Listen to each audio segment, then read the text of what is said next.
Hey, people. Hey, thank you so much for joining me once again on the Lighten Up Project. My name is Malcolm Grissom. I am the stand-up CEO and founder of the World Laughter Organization. And today on the Lighten Up Project, I am thrilled beyond belief. Well, that's kind of hard, isn't it? Thrilled beyond belief.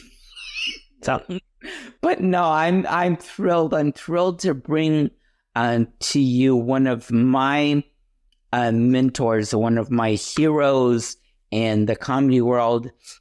I have a quick story to tell you, but I'm going to hold that off and I'm going to finish her introduction because she deserves that. So today, my guest is Wendy Liebman. She's a stand-up comedy legend who first took the class How to Be a Stand-Up Comedian in 1985. And then she casually went on to appear on shows like, The Tonight Show and Late Night on David Letterman, America's Got Talent, stuff like that, Basically, every couch with a microphone. She has won the American Comedy Award for Best Female Comedian, recorded specials on HBO, Comedy Central, Showtime, and her brilliant special, Wendy Liebman, Taller on TV. It's available on Amazon.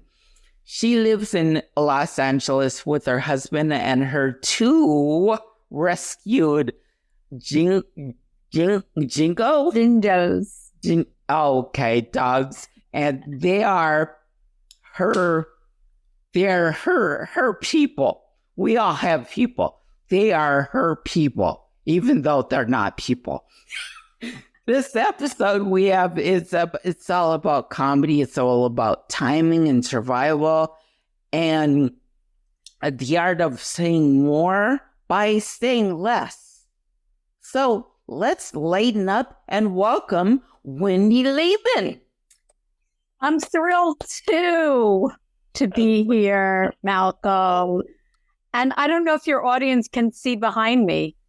Is this audio visual? Because my two dogs are behind me. That's just a picture of them.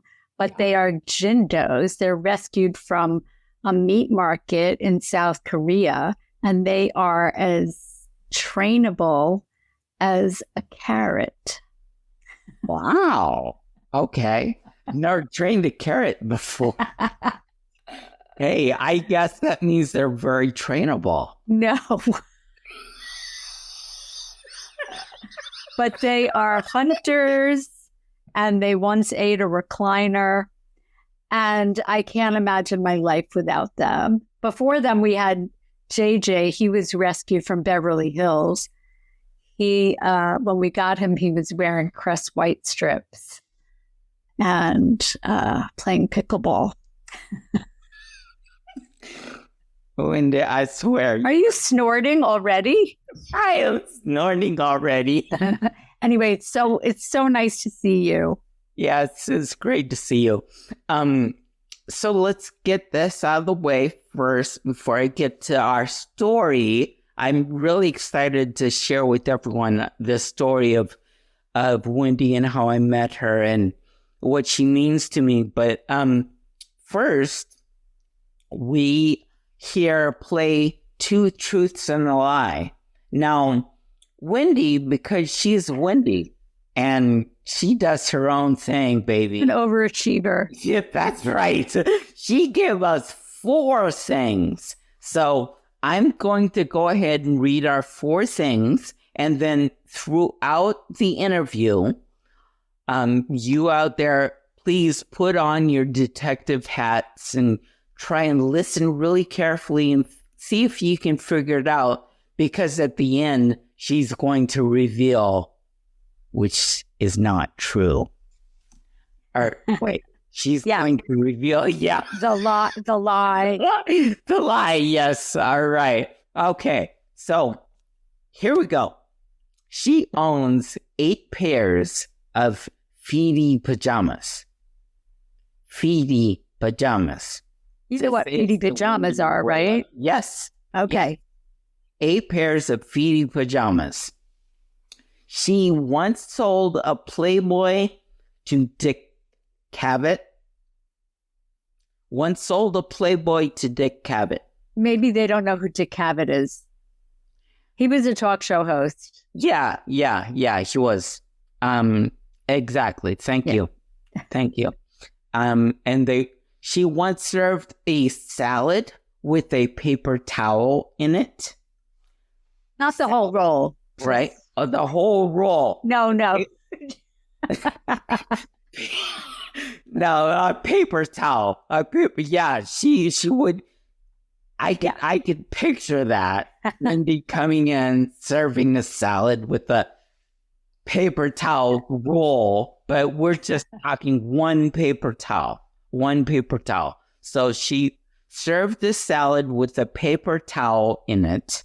And the first famous person she met in real life was Malcolm Grissom. No, I'm sorry.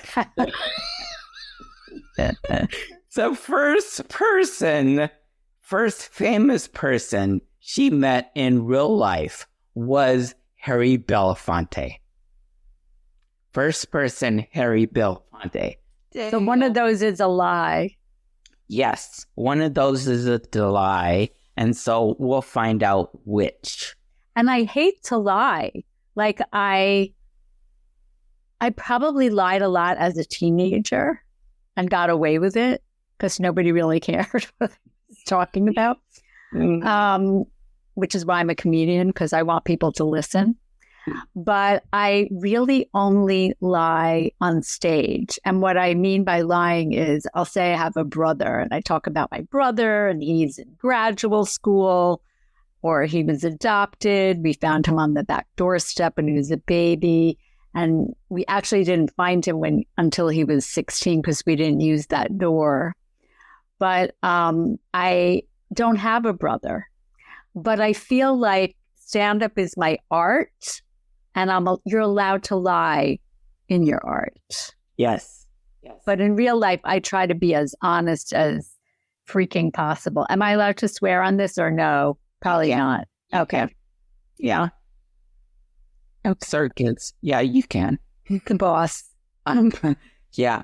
No, one of my other mentors, who I've not met, unfortunately, I did get to see him once before he passed, but Richard Pryor, which he said that all stand-up is a lie. Jokes are lies. You're not going to believe this, Malcolm. You're not going to believe me.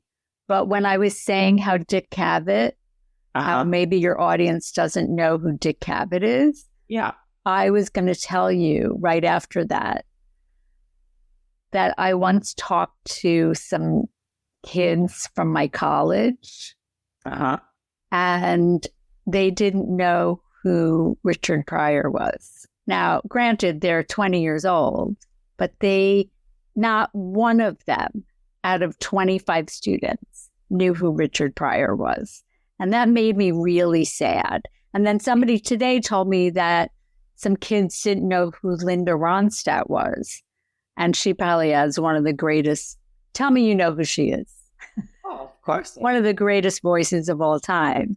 And yeah, it just, so the fact that you're doing a podcast makes me so happy because then my people will get to know me.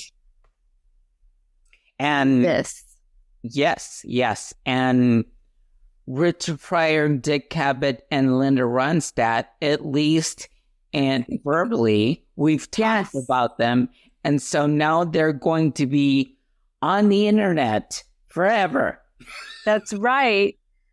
Let me tell you about Richard Pryor for a moment. I was 16 in my bedroom on Long Island in New York, watching my black and white television, and I see this guy on Saturday Night Live. I didn't know what Saturday Night Live was. I just turned it to Channel 4, and this guy made me laugh so hard. And I thought, this is the funniest thing I've ever seen. And I can't wait for the show to come on again, even though I didn't know that they had like different hosts each week. But comedy really changes people. And I think that's why, I think one of the reasons is, not that you asked, but one of the reasons is because when you're laughing, you're breathing differently. And especially in a group, like I've always said that you and a friend can laugh, and that can be just healing and just amazing. But when you laugh in a group, like at a comedy club, the healing feels exponential. And because you're on the same wavelength with other people. It's just so fun. I love doing stand-up 40 years later. Mm-hmm. Yeah. It is, most definitely. And actually, this month, it'll come out in a few episodes. So this is National Humor Month that we're in here. And part of this month, at the end of this month, actually, it's going to be a transition, because next month is National Mental Health Month. And so at the end of this month, I'm going to have a solo episode that will tell you in more detail the story of how laughter saved my life, literally saved my life. I think it saved my life too. You know, I started in Boston in 1985. I was going to be a therapist. Okay. And I worked at Mass Mental Hospital doing psych research. And it was very depressing. And I was very depressed. I wasn't lonely, but I was depressed. And like clinically, where I would cry pretty much all the time. And then I saw this class on how to be a stand-up comedian, and something flipped in my brain. And then I started going to shows, and I loved making people laugh, but equally laughing. And there are all sorts of studies. I may have mentioned this to you before, but there's a study of laughter called gelotology with a G. Mm-hmm. And they've shown how it changes dopamine and cortisol, and it's just so healthy. And so I really think it saved me as well from being depressed. Mm-hmm. And then I decided not to be a therapist.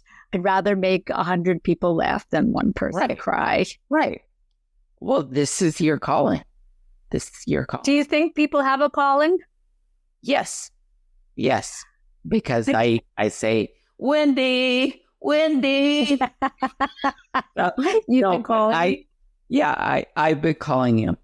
I agree, because there are times that I wonder, like, why didn't I just become a really funny kindergarten teacher or a hilarious advertising executive? I'm not meant to do that. I'm meant to be on stage. Yeah. You're doing what you're meant to do. Really and truly. Yeah. Thank you. Definitely believe that wholeheartedly.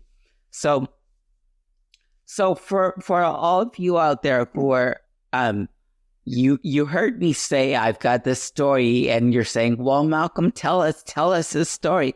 So it's really, really quick. It's really quick. So one, for those of you who have not been following the podcast and don't know this about me, as a child, I had this disease called Reyes syndrome, and it affected my brain and liver cells, and is very lethal. But for me, fortunately, I only fell into a coma, which is good, and then comatose. I lost my ability to walk and talk temporarily. So it took me a while to get that back. And when I got that back, my mother pushed me into school long before I was ready. And I was in Hawaii at the time, in a very small town. And my father was a music teacher at the school. So everybody knew me. Everybody. I mean, the whole town really knew who I was. And so everybody loved me before because I was this really bouncy, I'm a star. I was the class clown in 4th grade. And this happened in 5th grade. And when I came back, I was like a Frankenstein's monster. I could hardly speak, and my movements were very, very stilted. And so I was teased by my friends. And of course, I was bullied also by myself, my inner bully. That's when it grew. It started to grow. And I only shared that because that's really the beginning of, fast forward to when I was in college. I decided to become a comedian. I decided to go out there. I did that. But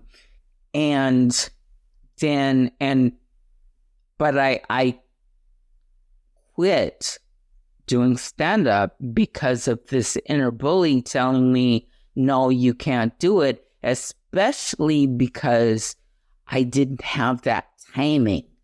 And comedy is all about timing, and stand-up's all about timing. And I didn't know what this timing was, but I knew I talked slow and I didn't have it, so I quit. And when I decided to start up again, and that's a whole different story. When I decided to start up again, that's when I really recognized Wendy. Didn't know her at the time, but, I watched her on TV, and I loved her timing, and it just seemed so natural. And it really gave me a new sense to really find who I was, to find my timing, the timing that I had to share with my audiences. And then years later, I was fortunate enough I had a different podcast, and I was interviewing Wendy, who was in the area, and that's how we met. And I've been trying to see you again ever since. Yes, we just... I have one question, though. Yeah. That was a short story? I love it. I love it, yeah. No, that's a beautiful story. And I am so glad that I inspired you because, timing is... I don't think you can learn it. I mean, I don't know. I don't know about that. But my timing has changed over the years. I've learned to take my time and let the jokes breathe and let the audience hear me for a moment without, like I used to didn't like being on stage without getting a laugh every second. And now it's like, let everybody take a rest for a second. Your timing is fabulous because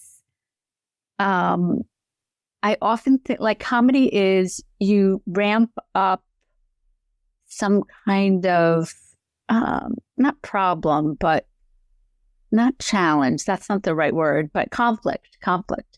And then you diffuse it with the punchline. And so the way you speak, people are hanging on every word for you to diffuse it at a certain point. And so I appreciate your timing. Thank you.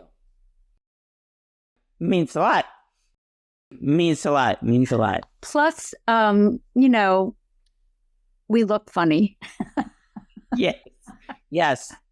Funny. Yeah. Do you shave that?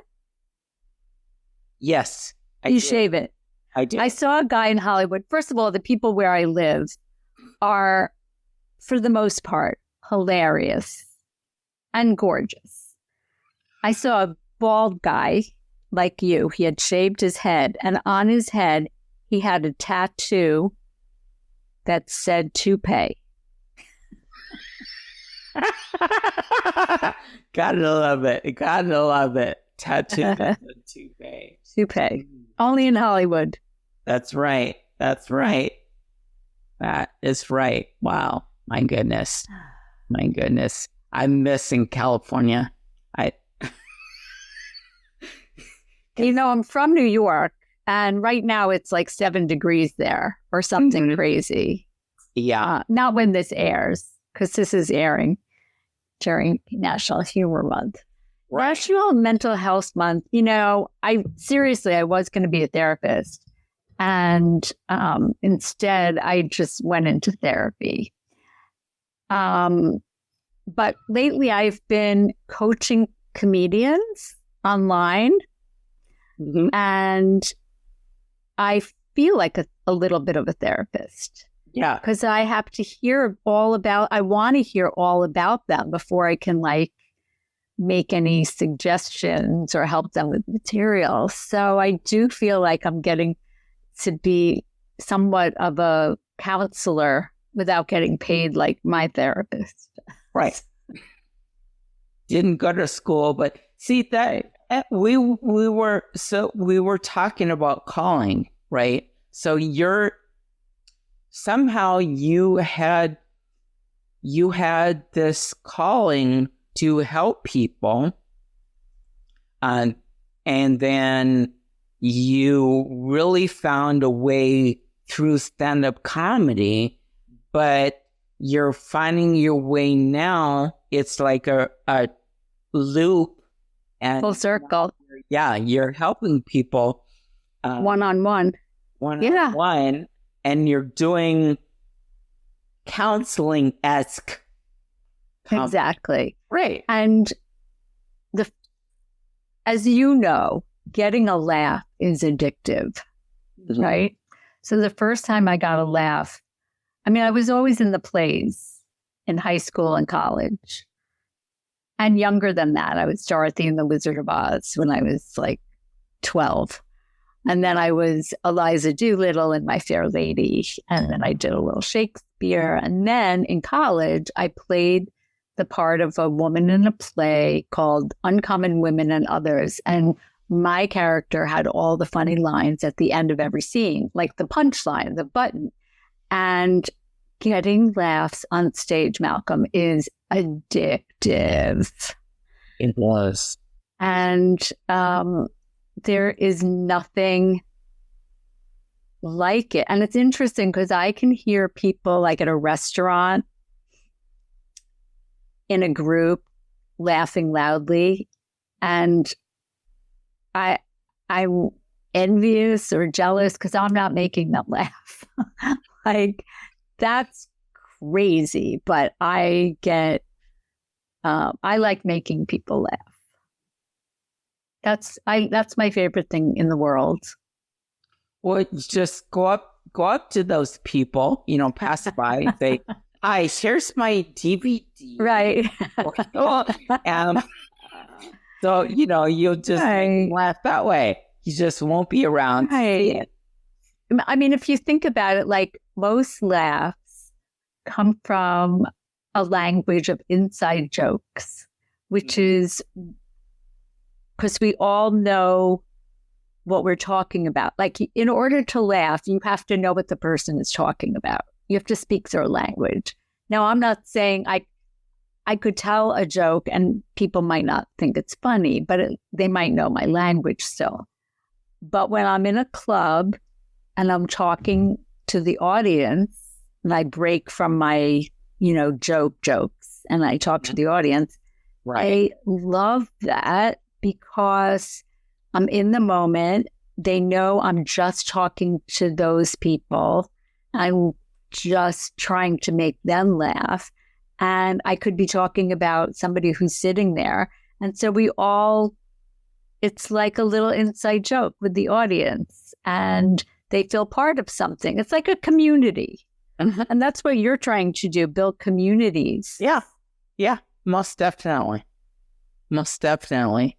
And laughter's a great way to build a community, laughter and play.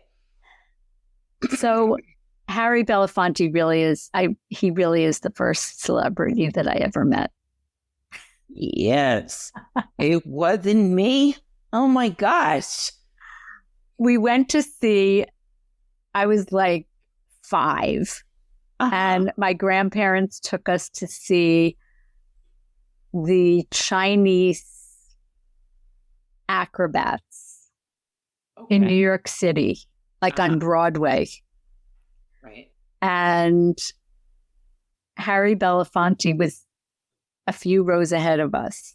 So I didn't meet him actually, but I saw the way that my grandmother looked at him with such awe and reverence. And I didn't know who he was, but you could just feel this energy, this force field around him. That's what I got from that experience. And I've since felt that force field around other celebrities as I've gotten older. That force field that's around Letterman, Steve Martin, Drew Carey, Malcolm Grissom. And since we've been talking about Richard Pryor and Leonard Ronstadt and all that, and just occurred to me, hey, there could be some people who don't know Harry Belafonte. So for you Gen X, if you don't know, or Gen X, Gen Y, if you don't know Harry Belafonte, so Beetlejuice, not the remake, not the Beetlejuice, not the second one, the first one with the actual Winona Ryder and Michael Keaton. Yeah, Harry Belafonte was the one who sang the Deo, the banana song, that one that they sang in the second one, but that was a completely different version. But so if you go back to the first movie, Deo, Deo, they like, me wanna go home. That's Harry Belafonte. Yes. And stunning. A stunning human being. Yes. All right. Well, this is just amazing. It's been wonderful. And it can't last forever because the great things, they're not supposed to last forever. So, Wendy, we have all of your information in our show links and our show notes and all your links and everything. But I wanted to give you a chance to verbalize how the audience can see you, how they can reach you. So they could watch this episode again. My schedule is on my website, which is wendyliebman.com. It's spelled Liebman. And I also have on there jokes, lots of pictures, and you can download a copy of a book that I wrote years before Facebook. It's basically Facebook updates, but it was before Facebook. So a book that I wrote, you can download it for free. And I'm on all the other social media, not all, but I'm on Instagram and Facebook. And I do this thing on Facebook where I will give a setup for a joke, like my dogs are allergic or my dogs don't like water. And then I'll write 3 punchlines. Like, so we have to bathe them in Coca-Cola. And then on average, 150 people write their punchlines. My dogs are scared of water. That's what it is. And so I've been doing this for 2 years. And we're turning it into a deck of cards. I say we, I have an illustrator. So we're trying to sell that right now. So, yeah, that's on my Facebook. And I'm just so grateful to you for doing the Lighten Up project and everything that you're involved in. It's really helpful to society. Yeah. Yeah. And should I tell you which one is fake? That I was going to leave that. Don't you love Wendy, people? Don't you love Wendy? She takes the words right out of my mouth. So bossy. How good she is. That's how good she is. Yes, no, please, Wendy, tell us which one is fake. Well, let me repeat them again, actually. She owns 8 pairs of Feety pajamas. Feety pajamas. She once sold a Playboy to Dick Cavett, talk show host. She once served a salad with a paper towel in it, not a roll, just a towel. And the first person she ever saw in real life was Harry Belafonte. The first celebrity. So we know that one's true. First celebrity. Yeah. So we know that one's true. Yeah. So what do you think is not true? I don't think you sold a Playboy to Dick Cavett. I totally did. I totally did. I was working as a cashier. Okay. In Montauk, New York, which is like a seaside resort. I know we have to go, but okay. And he handed me a rolled up Playboy, and I was 16. And I was like, oh, good fiction. I was such an ass. And I've since gotten to meet him, and I told him that story. But anyway. Okay. So she did that. I did that. Okay. So, well, you said Feety pajamas. So, because you used the word Feety, I think that's true too. So I don't think you served the salad with a paper towel in it. So I am a stepmom, and I don't know how to cook. And one time I served a salad to my stepkids with a paper towel. Oh, wow. Okay. And I have never lived that down. Oh, I'm sure. Ever. In 25 years. Right. No. So I don't know how to cook. Even my dogs are like, we're eating out. What? So yes, I don't own any Feety pajamas. No Feety pajamas. Wow. Okay. I guess I'm not playing the lottery tonight. Well, I put it first on purpose. Yeah. To try to stump you. But I think you should play the lottery tonight because I have a good feeling about you. Okay. Okay. All right. Well, Wendy, love you so much. Audience, for tuning in to yet another episode of the Lighten Up Project. Please come back next week. We'll have yet another guest. This month, as I said, this month is National Humor Month. So we are going to have comedians and funny people on this month.